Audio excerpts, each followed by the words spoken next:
আসসালামু আলাইকুম। পর্তুগালের পোম্বাল থেকে বলছি ফারজানা করিম।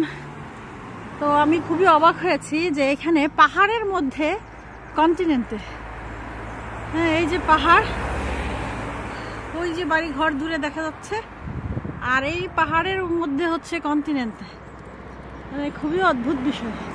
আর যেখানে কন্টিনেন্টে সেখানে তো ওয়েলস, ওটেন এগুলো থাকবেই, মো, এই পাহাড়ের মধ্যে এরা কন্টিনেন্ট করে রাখছে। এখানে উঠতে আমার খুব কষ্ট হয়েছে।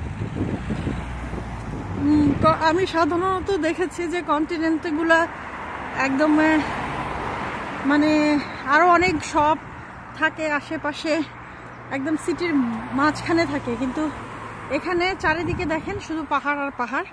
এই পাহাড়ের উপরে হচ্ছে এরা কন্টিনেন্ট বানায় রাখছে। তো আমি ঢুকবো, দেখি কন্টিনেন্টের এন্ট্রান্সটা কোথায়।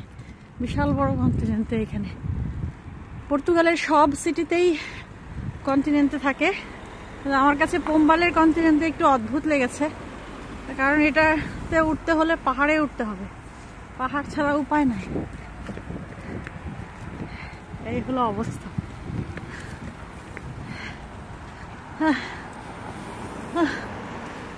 বাপরে বাপ। তো বাইরে প্রচন্ড বৃষ্টি হচ্ছে, এখন আমাকে শেল্টার নিতে হবে কন্টিনেন্টের ভেতরেই। একটু বৃষ্টি না থামলে এরপর আবার বের হব, কারণ আজকের দিনটাই হচ্ছে পোম্বাল এক্সপ্লোরেশন ডে।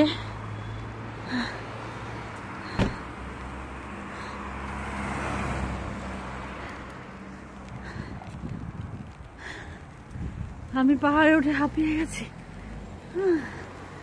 হায় রে, এত পর্তুগালের এত জায়গার এত কন্টিনেন্টে গেলাম। এই যে ক্যাসেল দেখা যাচ্ছে, আমি ক্যাসেল থেকে কন্টিনেন্টে দেখেছি, এখন কন্টিনেন্ট থেকে ক্যাসেল দেখছি। এই যে ক্যাসেল দেখা যাচ্ছে, এই যে। তো এখন হচ্ছে সবসময় শহরের কন্টিনেন্টে দেখেছি, এটাও শহর, বাট ওরা পাহাড়ের মধ্যে কন্টিনেন্টে করেছে, হয়তো বেশি জায়গা নিয়ে করার জন্যই করেছে, এটাও হতে পারে। তো এখানে গাড়ি পার্কিং করে রেখেছে। যদিও আমি কন্টিনেন্ট থেকে তো আসলে বাজার করার কোনো মানে হয় না, কারণ আমি এসেছি প্রায় 2 ঘন্টা জার্নি করে। আমার বাসা থেকে এখানে এসেছি 2 ঘন্টা জার্নি করে। আমার বাসার কাছেও কন্টিনেন্টে আছে। হ্যাঁ, এখানে জাস্ট হচ্ছে দেখতে আসা যে পোম্বালটা কেমন, পোম্বাল সিটিটা কেমন।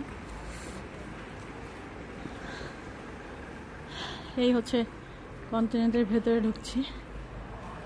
ছাতাটা কোথায় রাখবো দেখি।